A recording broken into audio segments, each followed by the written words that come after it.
You have more sympathy for criminals than victims, don't you? Senator, I have the support of the Maine Coalition to End Domestic Violence and the Maine Coalition Against Sexual Assault. I believe that support is a reflection of the work I did as a prosecutor, as well as the care I take with cases involving victims as a judge. A sentencing hearing involving abused children once shook a Maine courtroom, and now it is back in the spotlight on Capitol Hill. Senator John Kennedy revisited that painful case as he questioned judicial nominee Julia M. Lipez, asking whether she has more sympathy for criminals than victims. Watch closely, because what followed goes beyond one case and into the heart of how judges think. You have more sympathy for the criminal than the victim, don't you?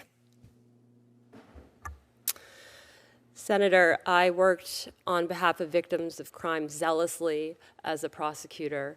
As a judge, I listened carefully to understand impact on victims, and I have always take that into account.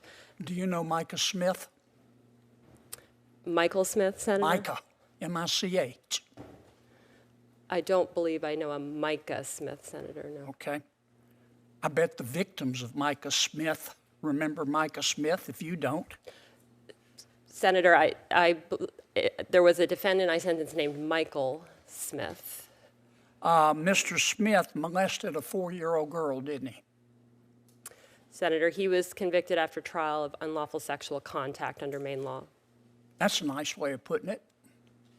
That was the charge, Senator. Right.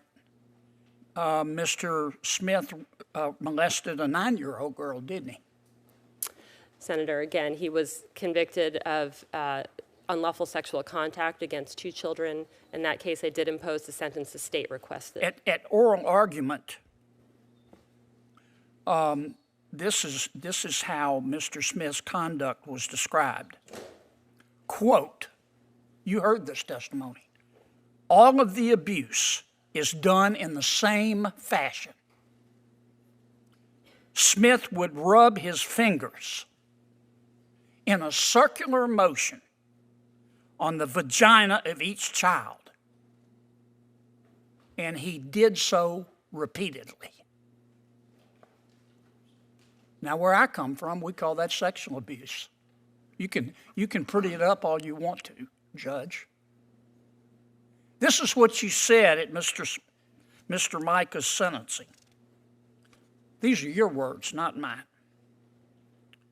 What I can say, you said, is that this is a very tragic situation of a person who has a lot of good in him. A lot of good in him. Having done a very reprehensible thing to 2 young children causing extreme damage. Did I read that correctly? Senator, in that case, I imposed the sentence the state requested. Did I read that, your quotation, correctly? Senator, that, I think, is a portion of what I said at sentencing. My focus was on... But the words I read, are they correct? That's what was reported in the paper, Senator. I have not seen a transcript of the sentencing. I bet the victims remember, Judge. You might have forgotten, just like you forgot his name, but I bet the victims remember. And then you handed down a sentence. You gave Mr. Smith 12 years, but you suspended 6 of them, didn't you? Senator, that was at the recommendation of the state because but it was your ruling. Did you? Is that an accurate statement of your ruling? Senator, I accepted the state's recommendation that 6 years should be suspended so that Mr. Smith would be required to participate in sex offender treatment. I appreciate the lengthy explanation, but I think it's a pretty simple question. That was your sentence, right? Yes, I imposed the sentence the state requested in that case. Are you familiar with the Bangor Daily News? I am the Bangor Daily News, Senator. Right. Did you read the article they wrote, quote, light sentences send a message that domestic violence does not matter, end quote. You remember that article? I have read it, Senator. I believe it mischaracterizes a case that is That described. article was about you, wasn't it? My recollection, Senator, is that it described several different cases. The case that I worked on that was described there The defendant in that case was acquitted by a jury of the most serious conduct, and that was not reflected in that article. And So the newspaper got it wrong. that was an op-ed that I believe misunderstood what happened, which is the jury acquitted the defendant of the most serious conduct that he was charged with. I was not the fact finder in that case, and so at sentencing I was bound by the jury's verdict. Let me ask you, I'm going to run out of time here. I wish I had more time for you, Ms. Campbell, but I've seen a lot of activist judges, and I'm not saying you're the most activist, but the list you're on, it sure doesn't take long to call the roll. Let me finish with this question.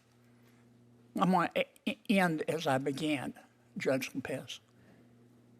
You have more sympathy for criminals than victims, don't you? Senator, I have the support of the Maine Coalition to End Domestic Violence and the Maine Coalition Against Sexual Assault. I believe that support is a reflection of the work I did as a prosecutor, as well as the care I take with cases involving victims as a judge. You're embarrassed to answer my question, aren't you? Thank you to the nominees for being here. I'm sorry that I was unable to preside, but in the capable hands of my colleague, Peter Welch. Judge Lipez. Kennedy focused on a case involving a defendant convicted of unlawful sexual contact with 2 young girls. He emphasized the graphic nature of the abuse and pointed to Lipez's sentencing remarks, where she acknowledged the defendant had done a reprehensible act, but also stated he had good in him. Kennedy argued that such language signals misplaced sympathy, especially to victims who live with lasting trauma. He also pressed her on the sentence itself, 12 years with 6 years suspended, questioning whether that punishment truly reflected the severity of the crime. Lipez responded that she imposed the sentence requested by prosecutors, and that judges must operate within statutory limits, jury findings, and recommendations presented in court. She stressed her background as a prosecutor who worked on behalf of victims and noted her support from organizations dedicated to ending domestic violence and sexual assault. At its core, this exchange highlights a critical tension in the justice system: how judges balance accountability, rehabilitation, legal constraints, and the human impact of their words. Confirmation hearings are designed to probe judicial philosophy, not just outcomes, and moments like this reveal how lawmakers evaluate temperament, discretion, and empathy. As debates over crime, sentencing reform, and victims' rights continue nationwide, these hearings shape the future direction of the federal courts. Subscribe for deeper, balanced coverage of the decisions and debates shaping America's legal system.